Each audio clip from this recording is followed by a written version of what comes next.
السلام علیکم۔ صبح اٹھا ہوں تو دو باتیں ذہن میں گردش کر رہی ہیں۔ آج کل یہی روٹین ہے اور کچھ نہیں ہوتا دماغ میں، دو چیزیں ذہن میں گردش کر رہی ہیں۔ قائد اعظم محمد علی جناح رحمۃ اللہ علیہ، ان کی ایک ترتیب سے بتایا تو ایک بات انہوں نے کہی تھی تقسیم کے بعد ہجرت جو ہوئی اور جو لوگ مہاجرین آئے اور جو تکلیفیں اٹھائیں اور جو لاکھوں لوگوں نے جانوں کی قربانیاں دیں، جن کے ساتھ سودا کیا موجودہ اسٹیبلشمنٹ نے، جن کی قربانیوں کا سودا کیا اسٹیبلشمنٹ نے کیا، عدالتوں نے کیا، ان کو بیچا، اس خون کو بیچا، ان قربانیوں کو بیچا۔ قائد اعظم نے فرمایا تھا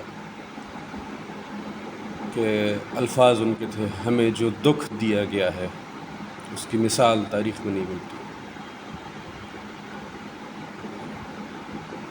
اور ایک اور جگہ انہوں نے پھر ایک اور بات کی تھی جس سے ہماری امید بنتی ہے، بندھ جاتی ہے اور پھر دوبارہ سینہ سپر ہو کے کھڑے ہو جاتے ہیں۔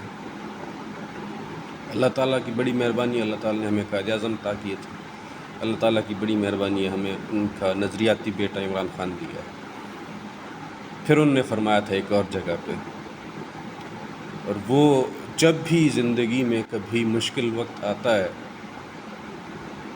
جو کہ ایک زندگی کا حصہ ہے، اونچ نیچ آتی ہے، آپ مشکل میں جاتے ہیں، آپ خوشی کے دن آتے ہیں، آپ مشکل کے دن آتے ہیں، لیکن جب بھی مشکل کے دن آتے ہیں اور مایوسی آپ کو گھیرے میں لینے کی کوشش کرتی ہے، اس وقت ان کے الفاظ ذہن میں گونج رہے ہوتے ہیں جس طریقے سے انہوں نے کہا ہے۔ ابھی بھی میرے ذہن میں وہی انداز گونج رہا ہے، میں اس طرح شاید نہیں کہہ سکتا ہوں۔ وہ کہتے ہیں کہ مسلمان مصیبت میں گھبرایا نہیں کرتا۔ تو باجرہ صاحب اور سپریم کورٹ، آپ لوگوں نے اس قوم کو جو دکھ دیا ہے اس کی مثال 70 سال کی تاریخ میں نہیں ہے ہماری۔ آپ نے قائد اعظم کی قوم کو جو دکھ دیا ہے اس کی مثال 70 سال کی تاریخ میں نہیں ہے۔ 1.5 مہینے کے اندر ملک کو آپ نے گھٹنوں پہ لا کے بٹھا دیا۔ ہندوستان کی حالت دیکھیں کیا وہ کر رہا ہے۔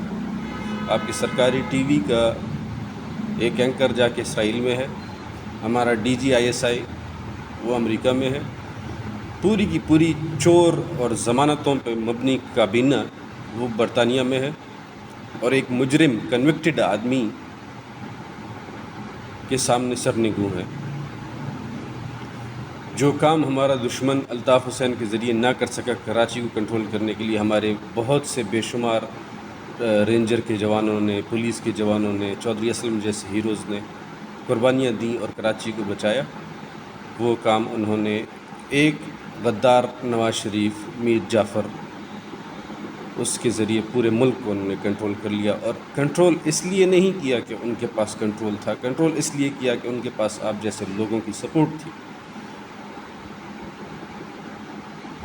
ہمیں جو دکھ دیا ہے آپ لوگوں نے اس کی مثال 70 سال کی تاریخ میں نہیں ہے۔ اس قوم کو جو دکھ دیا آپ لوگوں نے اس کی مثال 70 سال کی تاریخ میں نہیں ملتی۔ 27 مارچ کے جلسے سے لے کے جس دن میر جعفر کو بٹھایا گیا، اس دن لوگوں کے احتجاج کو، ملک گیر احتجاج وہ شامل کریں، پشاور، کراچی، لاہور کے جلسے، پھر میاں والی، ایبٹ آباد، جہلم کے جلسے، اور آگے بھی ہونے والے ایک ایک لمحہ دیکھیں، ایک ایک وقت دیکھیں، ایک ایک جلسے میں شریک لوگوں کو دیکھیں۔ ابھی ایک بزرگ خاتون بوڑھی، ایک ماں جی جو گجراوالا سے اکیلے لاہور جلسہ دیکھنے آئی تھی، ان کی ایک کلپ میں نے ابھی دیکھی، کہتی میری 80-90 سال عمر ہے، وہ اکیلے آئی تھیں لاہور صرف جلسہ اٹینڈ کرنے کے لیے۔ یعنی پاکستان کے پیدا ہونے کے ٹائم پہ ان کی شاید عمر ہوگی 18-20 سال۔ وہ کسی وجہ سے آئی تھی، کوئی امید تھی، کسی وجہ سے وہ آئی تھی۔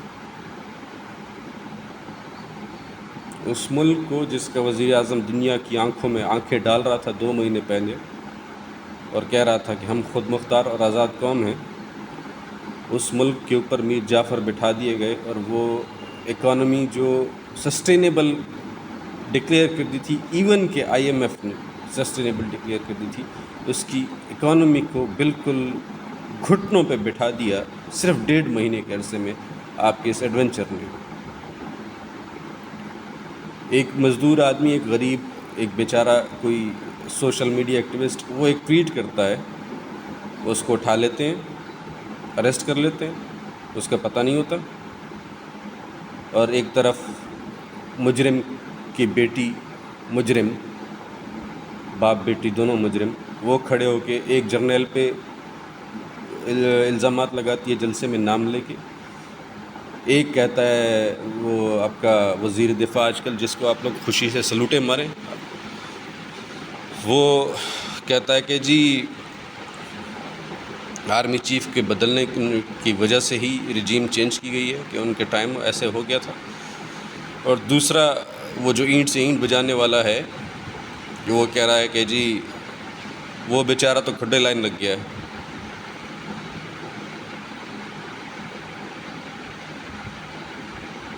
اٹھائیں سوشل میڈیا کے ایکٹیوسٹ کو، ہم لوگوں کو اٹھائیں، زور آپ کا چلتا ہے اسی پہ،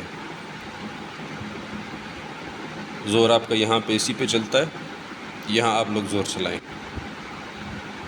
انشاءاللہ۔ انشاءاللہ اللہ نے چاہا تو اس ملک کی عوام اپنی طاقت خود لے لے گی، اپنے اختیار خود لے لے گی، اور اللہ کو منظور نہ ہوا، اللہ کے فیصلے نرالے ہیں، وہ اللہ ہی جانتا ہے، اللہ کو منظور نہ ہوا تو ایک دن اللہ کے سامنے بھی آنا ہے۔ میں بحیثیت پاکستانی عام شہری، جس کو ڈر رہتا ہے کہ اگر وہ سوشل میڈیا پہ بات کرے تو اس کو آپ کے کوئی بندے آ کے اٹھا لیں، دھمکا لیں۔ کچھ دن پہلے آپ نے 1 کلو آٹے کے نام پہ ایک بندہ بھیجا تھا معلومات کے لیے، پتہ نہیں جس نے بھی بھیجا تھا، تو اگر ایسے آپ کریں گے تو ایک دن اللہ کے سامنے آئے گا۔ اللہ جانتا ہے، میرا دل کہتا ہے، اللہ جانتا ہے۔ اللہ مجھے بھی معاف کرے، پتہ نہیں ہمارے کیا اعمال ہیں، ہمارا کیا ہوگا، لیکن اس وطن کے معاملے میں جب بات آئے گی، پہلے میں سوچتا تھا میں نواز شریف کو کسی صورت معاف نہیں کروں گا، میں فضل الرحمان کو کسی صورت معاف نہیں کروں گا، اس قوم کا ایک فرد ہونے کی حیثیت سے میں زرداری کو کسی صورت معاف نہیں کروں گا۔ اب یہ لوگ جو سپریم کورٹ میں بیٹھے ہیں، اور وہ لوگ جو اس کے ذمہ دار ہیں، جو دکھ ہمیں دیا گیا ہے، اس کے ذمہ دار جو ہیں، میں ان کو کسی صورت معاف نہیں کروں گا، یہ عوام معاف نہیں کرے گی۔ یہاں آپ کے پاس طاقت، اختیار، ڈنڈا، سب کچھ ہوگا، یہ دائمی نہیں ہے، یہ ختم ہو جائے گا، ایک دن آپ کے پاس نہیں ہوگا، کوئی اور آ جائے گا، شاید وہ بھی اپنے آپ کو ایسی خدا سمجھے اور اس کے ہاتھ سے بھی چلا جائے گا۔ دنیا ایسی ہی ہے، یہ سرکل چلتا رہتا ہے، لیکن ایک دن اللہ کے سامنے آئے گا، اللہ اور اس کے رسول ہوں گے۔ آپ لوگوں کو ہم نے معاف نہیں کرنا۔ آپ نے جو اس ملک کو، اس قوم کو جو دکھ دیا ہے، اس کی مثال تاریخ میں نہیں ملتی ہے۔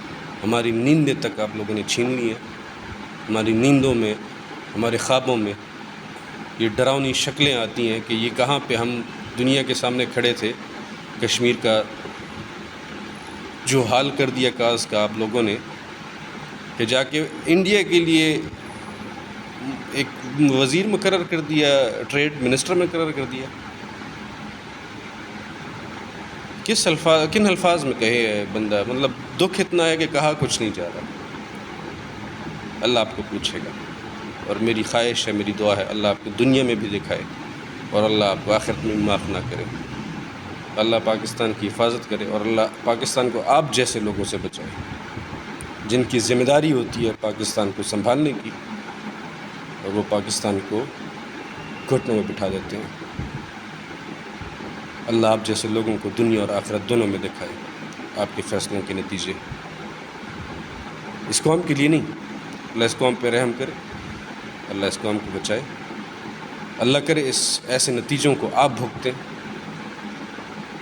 جو ان فیصلوں سے ہوتے ہیں، قوم نہ بھگتے، یہاں بھی اور آخرت میں۔